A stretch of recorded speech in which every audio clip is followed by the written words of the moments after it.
আমন্ত্রণ জানাচ্ছি আন্তর্জাতিক সংবাদে। শুরুতে সংবাদ শিরোনাম। যেখান থেকেই হোক নেতানিয়াহুকে খুঁজে বের করা হবে, আইআরজিসির হুমকি।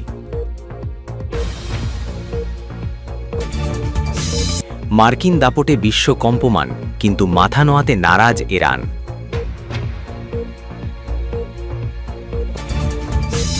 ভেঙে পড়েছে ইসরায়েলের মিসাইল ডিফেন্স সিস্টেম বা আকাশ প্রতিরক্ষা ব্যবস্থা।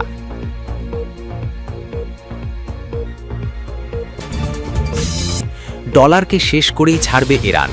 চীনা মুদ্রায় ক্রয় করা পণ্যবাহী জাহাজ বাধা দিবে না ইরান। ইরানের আগুনে ইসরায়েল, ইরাক, কুয়েতে ৩ মার্কিন ঘাঁটি ধূলিসাৎ।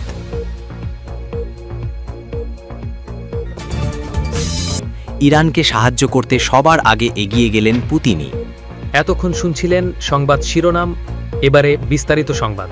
তবে তার আগে অনুরোধ থাকবে ভিডিওটিতে একটি লাইক দিয়ে কমেন্ট করে জানিয়ে দিন কোন জেলা বা দেশ থেকে ভিডিওটি দেখছেন ও শুনছেন।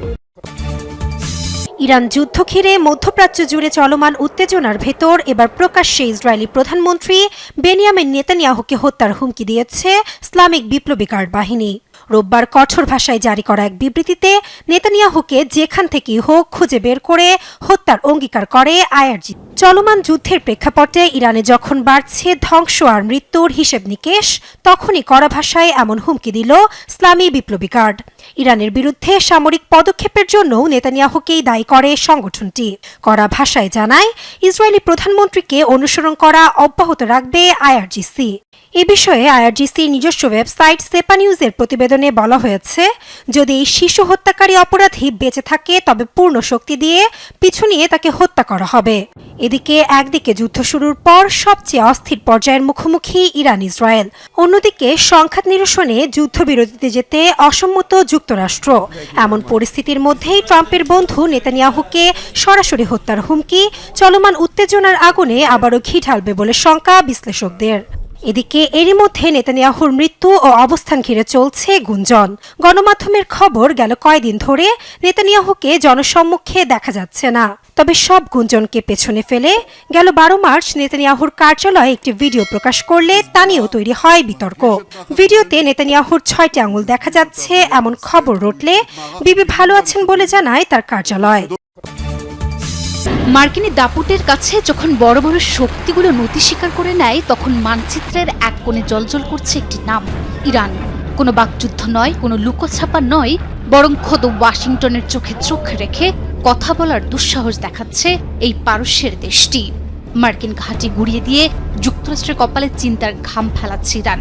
এর আগে এভাবে কেউ এই দেশকে এত কম সময়ে নাস্তানাবুদ করতে পারেনি। মধ্যপ্রাচ্যে একসময় আমেরিকার কথাই ছিল শেষ কথা, কিন্তু আজ সময় বদলেছে। মধ্যপ্রাচ্য থেকে ইউরোপের শক্তিশালী রাষ্ট্রগুলো যখন মার্কিন নিষেধাজ্ঞার ভয়ে আড়ষ্ট, তখন ইরান যেন এক ভিন্ন ধাতুতে গড়া। মার্কিন ড্রোন ভূপাতিত করা থেকে শুরু করে সরাসরি সামরিক ঘাঁটিতে ক্ষেপণাস্ত্র হামলা, ইরান প্রমাণ করেছে তারা কারো তল্পি বাহক হতে আসেনি। পারস্য উপসাগর থেকে মধ্যপ্রাচ্যের কয়েকটি দেশে সবখানি এখন মার্কিন বাহিনীর জন্য আতঙ্কের নাম ইরানের নিখুঁত নিশানার ব্যালিস্টিক মিসাইল আর আত্মঘাতী ড্রোন। ফেব্রুয়ারির শেষ থেকে শুরু হওয়া যুক্তরাষ্ট্র ইসরায়েলের যৌথ হামলায় ইরান বড় ধাক্কা খেলেও মচকায়নি। সুপ্রিম লিডার আলী খামেনি সহ শীর্ষ নেতাদের হারানোর শোকে তারা ভেঙে পড়েনি, বরং জেগে উঠেছে নতুন শক্তিতে। ট্রাম্প প্রশাসন যখন নিঃশর্ত আত্মসমর্পণের দাবি তুলেছে এবং যুদ্ধ কয়েক সপ্তাহ থেকে মাসব্যাপী চলতে পারে বলে জানিয়েছে, তখন ইরান ভয় পায়নি, বরং পাল্টা হামলা চালিয়েছে। মধ্যপ্রাচ্যে মার্কিন ঘাঁটি, দূতাবাস, রাডার সিস্টেমে ড্রোন ও ক্ষেপণাস্ত্র হামলা চালিয়েছে। নিউ ইয়র্ক টাইমসের রিপোর্ট অনুযায়ী অন্তত 17টি মার্কিন স্থাপনা ক্ষতিগ্রস্ত হয়েছে। অন্যান্য উপসাগরের দেশগুলো নীরব, কেউ কেউ মার্কিন ঘাঁটি দিয়ে সাহায্য করছে। ইউরোপের কয়েকটা দেশ চুপচাপ নিষেধাজ্ঞা মেনে চলছে, কিন্তু ইরান একা দাঁড়িয়ে হরমুজ প্রণালীতে মাইন পেতে রেখেছে, তেল ট্যাঙ্কারে হামলা চালাচ্ছে, মার্কিন ঘাঁটিতে ড্রোন মিসাইল ছুড়ছে। ট্রাম্প বলছেন ইরান সম্পূর্ণ পরাজিত, শীঘ্রই শেষ হবে যুদ্ধ। কিন্তু ইরানের আইআরজিসি বলছে আমরা এই যুদ্ধের শেষ নির্ধারণ করব। এটি কেবল সামরিক লড়াই নয়, এটি মনস্তাত্ত্বিক যুদ্ধও বটে। ওয়াশিংটন যখন হুঙ্কার দেয়, তেহরান তখন পাল্টা হুঙ্কার দিয়ে বুঝিয়ে দেয় পারস্যের এই মাটি কোনো সাম্রাজ্যবাদের কাছে মাথা নোয়াবে না। ইরানের নতুন supreme leader Ayatollah Mustafa Khamenei বলেছেন, শত্রুরা যতই হুমকি দিক হরমুজ প্রণালী বন্ধ থাকবে আমরা এক ফোঁটা তেলও রপ্তানি করতে দেব না যতক্ষণ না শত্রুরা পিছু হটে। এটা আমাদের জাতীয় স্বার্থের লড়াই, আমরা শেষ রক্তবিন্দু পর্যন্ত লড়ব। দশকের পর দশক অবরোধ আর নিষেধাজ্ঞার শিকল দিয়ে ইরানকে বেঁধে রাখতে চেয়েছিল পশ্চিমারা, কিন্তু সেই শিকল ভেঙে ইরান তৈরি করেছে হাত্তার খেইবারের মতো বিধ্বংসী সব ক্ষেপণাস্ত্র। এই দেশ প্রমাণ করেছে ওয়াশিংটনকে টেক্কা দিতে তারা একাই যথেষ্ট। তেহরানের এই চোখে চোখ রাখা নীতি বিশ্ব মানচিত্রকে আর কতটা বদলে দেয় তাই সময়ে বলে দেবে। তবে একটি কথা নিশ্চিত, রণক্ষেত্রে ইরান আজ এক আত্মবিশ্বাসী ও অদম্য শক্তি। এই দৃশ্যগুলোই বুঝিয়ে দিচ্ছে কি চলছে এখন ইসরায়েলে।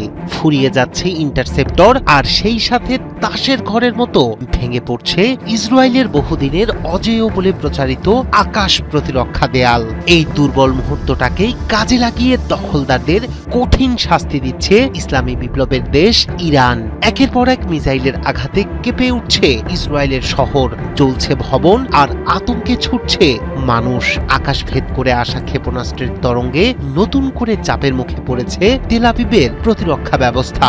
প্রশ্ন উঠেছে, এতদিন যাকে অদম্য বলা হতো সেই প্রতিরক্ষা ঢাল কি সত্যি ভেঙে পড়েছে, নাকি মধ্যপ্রাচ্যের যুদ্ধ এখন প্রবেশ করেছে এক নতুন আরো ভয়াবহ অধ্যায়ে? মধ্যপ্রাচ্যের আকাশে আরো তীব্র হয়ে উঠেছে ক্ষেপণাস্ত্র যুদ্ধ। একের পর এক হামলায় কেঁপে উঠছে ইসরায়েলের বিভিন্ন শহর। ইরানি মিসাইলের তাণ্ডবে ব্যাপক ক্ষয়ক্ষতির খবর পাওয়া যাচ্ছে, আর সেই পরিস্থিতি সামাল দিতে হিমশিম খাচ্ছে ইসরায়েলের আকাশ প্রতিরক্ষা ব্যবস্থা। কাতার ভিত্তিক সংবাদ মাধ্যম আল জাজিরা জানিয়েছে, ইসরায়েলের একাধিক শহরে ক্ষেপণাস্ত্র আঘাতের ঘটনা ঘটেছে। প্রথমে লোদ, বনি ব্র্যাক এবং রামলা শহরে বিস্ফোরণ ও অগ্নিকাণ্ডের খবর সামনে আসে। এরপর তেল আবিবের অদূরে হোলন শহরে হামলার বিষয়টি নিশ্চিত করে নেতানিয়াহু প্রশাসন। সেখানে একটি বিস্ফোরণের পর অগ্নিকাণ্ডের ঘটনা ঘটে। আহত অবস্থায় কয়েকজনকে হাসপাতালে নেওয়া হয়। গত 12 ঘন্টারও বেশি সময় ধরে ইসরায়েলের দক্ষিণ থেকে শুরু করে মধ্যাঞ্চল ও উত্তরাঞ্চলে ক্ষেপণাস্ত্রের তাণ্ডব চালাতে থাকে ইরান। একই সময় লেবানন সীমান্ত থেকেও রকেট হামলা চালায় প্রতিরোধ গোষ্ঠী হিজবুল্লাহ। ফলে ইসরায়েলের আকাশ প্রতিরক্ষা ব্যবস্থার উপর চাপ আরো বেড়ে যায়। সবচেয়ে বড় হামলাগুলোর একটি হয় দক্ষিণাঞ্চলের পর্যটন শহর ইলিয়াতে। সেখানে আঘাত হানে ক্লাস্টার ধরনের গোলাবারুদ। বিস্ফোরণের পর শহরের একাধিক স্থানে ছড়িয়ে পড়ে ছোট ছোট বিস্ফোরক। এদিকে পরিস্থিতিকে আরো জটিল করে তুলেছে ইসরায়েলের আকাশ প্রতিরক্ষা ব্যবস্থার সংকট। মার্কিন সংবাদ মাধ্যম সেমাফোর মার্কিন কর্মকর্তাদের উদ্ধৃতি দিয়ে জানিয়েছে, ইসরায়েলের কাছে থাকা প্রতিরোধী ক্ষেপণাস্ত্র বা ইন্টারসেপ্টরের মজুদ আশঙ্কাজনকভাবে কমে গেছে। ইসরায়েলের বহুল আলোচিত প্রতিরক্ষা ব্যবস্থা আয়রন ডোম স্বল্প পাল্লার রকেট প্রতিহত করতে কার্যকর হলেও দূরপাল্লার ব্যালিস্টিক ক্ষেপণাস্ত্র ঠেকাতে দেশটি নির্ভর করে ব্যয়বহুল ইন্টারসেপ্টর মিসাইলের ওপর। তবে সাম্প্রতিক হামলাগুলোতে নতুন কৌশল ব্যবহার করছে ইরান। ক্লাস্টার মিউনিশন ব্যবহার করে একটি ক্ষেপণাস্ত্র থেকেই ছড়িয়ে পড়ছে বহু ছোট লক্ষ্যবস্তু। ফলে প্রতিটি লক্ষ্য ধ্বংস করতে ইসরায়েলকে একাধিক ইন্টারসেপ্টর ব্যবহার করতে হচ্ছে, আর এতেই দ্রুত ফুরিয়ে যাচ্ছে তাদের প্রতিরক্ষা গোলাবারুদের মজুদ। ডলারের আধিপত্য ভেঙে পড়লেই ভেঙে যাবে মার্কিন সাম্রাজ্য, একথা ভালো করেই জানে সবাই। সেই প্রাণভোমরাতেই এবার ভয়ঙ্কর আঘাত হানার প্রস্তুতি নিচ্ছে ইরান। পেছনে আছে চীন, আর এ কাজে তারা হাতিয়ার করেছে হরমুজ প্রণালীকে। বন্ধ থাকা হরমুজ প্রণালীতে জাহাজ চলাচলের অনুমতির বিনিময়ে তারা ডলারের বদলে চীনের মুদ্রা ইউয়ান ব্যবহারের শর্ত জুড়ে দিয়েছে। এটি বাস্তবায়িত হলে ডলারের শক্তি ব্যবহার করে গড়ে ওঠা মার্কিন সাম্রাজ্যবাদ এমন ধাক্কা খাবে যা আগে কখনো ঘটে। যুদ্ধ শুরুর দিকেই ইসলামিক রেভলিউশনারি গার্ডস কর্পস আইআরজিসির নৌবাহিনী রেডিও বার্তার মাধ্যমে জারি করে হরমুজ প্রণালীতে জাহাজ চলাচলের নিষেধাজ্ঞা। হরমুজ বন্ধে অন্যান্য দেশগুলোর যখন মাথায় হাত, তখনও কমপক্ষে 1,17,00,000 ব্যারেল অপরিশোধিত তেল বন্ধু চীনের কাছে পাঠিয়েছে ইরান। যুদ্ধের প্রথম সপ্তাহে শোনা যায় হরমুজ প্রণালী দিয়ে সীমিত আকারে চলাচল করছে ইরান এবং চীনের কিছু জাহাজ। হরমুজ বন্ধের ফলে জ্বালানি সংকটে যখন বিশ্ব অর্থনীতি পার করছে কঠিন সময়, তখন নতুন কৌশল সামনে আনলো ইরান। আন্তর্জাতিক বার্তা সংস্থা সিএনএন-কে একজন জ্যেষ্ঠ ইরানি কর্মকর্তা জানান, হরমুজ প্রণালী দিয়ে যাতায়াত করতে পারবে সীমিত সংখ্যক জাহাজ, তবে শর্ত একটাই, লেনদেন করতে হবে চীনা মুদ্রা ইউয়ানে। ফলে আবারও লাভের অঙ্ক ঘরে তুলতে যাচ্ছে ইরান। তেল ক্রয় বিক্রয়ের ক্ষেত্রে মার্কিন বা পেট্রো ডলার নয়, লেনদেনে গুনতে হবে চীনা মুদ্রা ইউয়ান।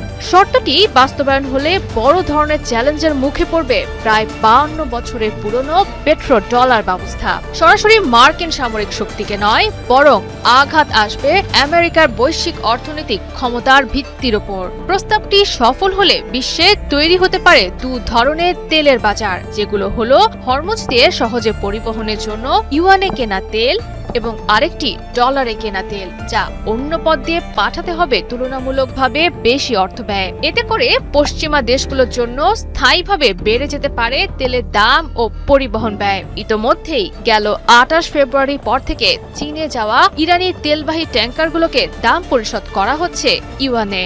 ইউয়ানের প্রচলনে বাস্তবিক অর্থেই যদি ডলারের প্রতি নির্ভরতা কমে, তবে বৈদেশিক মুদ্রার উপর চাপ কমাতে পারবে চীন। তেলের মতো গুরুত্বপূর্ণ পণ্য কেনার জন্য অন্যান্য দেশগুলো তাদের রিজার্ভে রাখবে ইউয়ান। চীন তেল আমদানিতেও পাবে বাড়তি সুবিধা।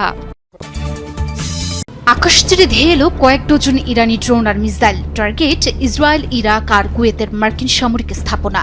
প্রতিরক্ষা ব্যূহ ভেদ করে ইরানি ক্ষেপণাস্ত্র যখন একের পর এক মার্কিন ঘাঁটিতে আঘাত হানল, তখন স্তব্ধ হয়ে গেল গোটা বিশ্ব।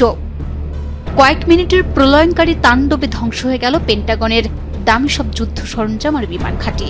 শুধু একবার নয়, কয়েকবার হামলার পর ইরানের দাবি, তাদের এই বিধ্বংসী হামলায় মার্কিন ঘাঁটিগুলো কার্যত মাটির সঙ্গে মিশে গেছে। মধ্যপ্রাচ্য জুড়ে ইরানের নজিরবিহীন তাণ্ডব চলছে। প্রথমে দখলদার ইসরায়েলের কথা না বললেই নয়, ইসরায়েলি দম্ভ গুড়িয়ে দেওয়ার দাবি করল তেহরান। ইরান দাবি করেছে তাদের ছোড়া ভারী ক্ষেপণাস্ত্রের আঘাতে কেঁপে উঠেছে ইসরায়েলের প্রাণকেন্দ্র তেল আবিব। বিশেষ করে সেখানকার শিল্পাঞ্চলে বড় ধরনের ক্ষয়ক্ষতির খবর দিয়েছে আইআরজিসি। আল জাজিরার বরাত দিয়ে পাওয়া তথ্য মতে পুরো তেল আবিব জুড়ে এখন কেবলই অ্যাম্বুলেন্সের সাইরেন আর আর্তনাদ। ইসরায়েলি কর্তৃপক্ষ হতাহতের সংখ্যা বাড়ার কথা স্বীকার করতে বাধ্য হচ্ছে, যা এই হামলার ভয়াবহতাকেই ফুটিয়ে তুলছে। কিন্তু ইরানি আগুনের লেলিহান শিখা কেবল ইসরায়েলেই সীমাবদ্ধ থাকেনি। প্রতিশোধ নিতে মধ্যপ্রাচ্যে অবস্থিত মার্কিন ঘাঁটিগুলোকে নিশানা বানিয়েছে তারা। এতদিন মার্কিন ঘাঁটিগুলো শুধু ক্ষতিগ্রস্ত হলেও এবার আইআরজিসি দাবি করছে তাদের হামলায় 3টি মার্কিন ঘাঁটি ধ্বংস হয়ে গেছে। আইআরজিসি সাফ জানিয়ে দিয়েছে তাদের হামলায় 3টি গুরুত্বপূর্ণ স্থাপনা কার্যত ধূলিসাৎ হয়ে গেছে। আইআরজিসির বিবৃতিতে জানানো হয়েছে, এরবিলে অবস্থিত ইরাকের হারির বিমান ঘাঁটি মার্কিন শক্তি কেন্দ্রটি ইরানি ক্ষেপণাস্ত্রের আঘাতে পুরোপুরি লণ্ডভণ্ড হয়ে গেছে। মার্কিন সেনাদের নিরাপদ আশ্রয়স্থল হিসেবে পরিচিত কুয়েতের আলী আল সালেম ও আরিফজান ঘাঁটি, এই দুটি ঘাঁটিও রেহাই পায়নি ইরানি ড্রোন ও মিসাইল হামলা থেকে। যদিও সংশ্লিষ্ট দেশগুলো বা মার্কিন প্রতিরক্ষা দপ্তর থেকে এখন পর্যন্ত এই ক্ষয়ক্ষতির পরিমাণ নিয়ে কোনো স্বাধীন ও আনুষ্ঠানিক নিশ্চয়তা পাওয়া যায়নি, তবে আইআরজিসি বলছে তারা সেগুলো ধ্বংস করে দিয়েছে। বিশেষজ্ঞরা বলছেন, মধ্যপ্রাচ্যে ইরান, ইসরায়েল ও যুক্তরাষ্ট্রের এই ত্রিমুখী সংঘাত এখন আর কেবল সীমান্তে সীমাবদ্ধ নেই। একের পর এক পাল্টাপাল্টি হামলা পরিস্থিতিকে একটি পূর্ণাঙ্গ আঞ্চলিক যুদ্ধের দিকে ঠেলে দিচ্ছে। ইরানের এই সাহসী ও আগ্রাসী পদক্ষেপ ওয়াশিংটন এবং তেল আবিবের জন্য যে বড় ধরনের চ্যালেঞ্জ, তা আর বলার অপেক্ষা রাখে না। এখন দেখার বিষয়, এই চরম উত্তেজনার মুখে হোয়াইট হাউস বা নেতানিয়াহু প্রশাসন পাল্টা কি পদক্ষেপ নেয়। সারা বিশ্বের চোখ এখন মধ্যপ্রাচ্যের এই অগ্নিগর্ভ পরিস্থিতির দিকে।